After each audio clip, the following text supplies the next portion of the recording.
Certains membres du Conseil ont aussi évoqué le dossier de l'arrivée illégale et sans autorisation de militaires venus de la Côte d'Ivoire et lourdement armés, et qui a également suscité beaucoup de commentaires autour de cette table et même en dehors de cette salle.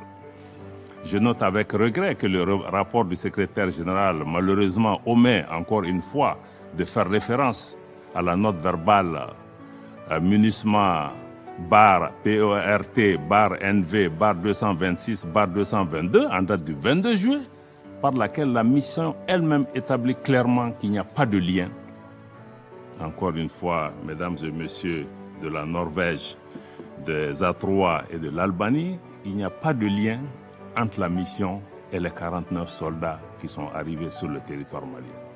Et je crois que le 12 juillet, le porte-parole du secrétaire général a aussi affirmé très clairement, en renforçant cette thèse, qu'il n'y en a pas. Je crois que ça doit être très clair dans la tête des membres du Conseil qu'il ne s'agit pas de troupes des Nations Unies. Toutes les troupes des Nations Unies qui arrivent au Mali, qui suivent le protocole, sont agréées.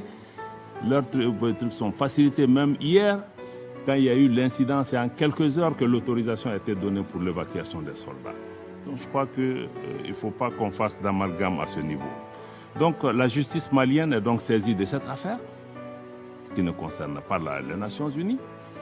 Mais malgré les dysfonctionnements et les manquements qui ont été reconnus à la fois par les Nations Unies et la Côte d'Ivoire, le gouvernement du Mali s'est toujours dit ouvert à une solution politique, à une solution diplomatique, notamment à travers la médiation du président de la République togolaise, dans l'esprit des relations fraternelles et de bon voisinage qui ont toujours caractérisé le Mali et la Côte d'Ivoire.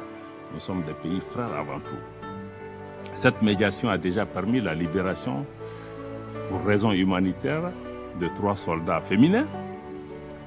Pour donner toutes les chances cependant au processus diplomatique, le Mali lance un appel aux différents intervenants à éviter tout parti pris et à inscrire leur démarche dans une approche seulement constructive pour aider à trouver la solution. C'est surtout ce qui est attendu de nos partenaires, mais c'est surtout ce qui est attendu des Nations Unies. Monsieur le Président, Mesdames et Messieurs les membres du Conseil, je voudrais conclure en soulignant que le peuple malien a décidé de prendre en main son destin. Les Maliennes et les Maliens soutiennent pleinement le gouvernement de transition dans les réformes politiques et institutionnelles en cours, dans les efforts et les actions en cours pour la sécurisation de notre territoire national, dans la protection des personnes et des biens, mais aussi dans la fourniture de services sociaux de base aux populations. Pour conforter ce soutien inconditionnel, le gouvernement s'attelle à l'organisation d'élections générales, transparentes et crédibles qui marqueront la fin de cette période transitoire en mars 2024, suivie du transfert pacifique du pouvoir aux nouvelles autorités élues.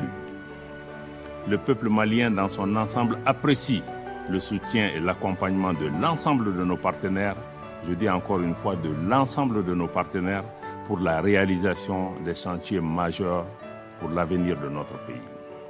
À cet égard, je voudrais rappeler les principes clés édictés par son Excellence le colonel Assimi Goïta, président de la transition et chef de l'État, qui guide désormais l'action publique au Mali. C'est important de retenir ces principes parce que ces principes vont guider notre interaction avec vous comme avec d'autres partenaires. Ces principes sont les suivants. 1. Le respect de la souveraineté du Mali. 2. Le respect des choix stratégiques et des choix de partenaires opérés par le Mali. 3. La prise en compte des intérêts vitaux du peuple malien dans toutes les décisions qui seront prises. Je termine donc en renouvelant la reconnaissance du peuple et du gouvernement du Mali pour l'accompagnement constant des Nations Unies, mais aussi de l'ensemble des partenaires qui ont prêté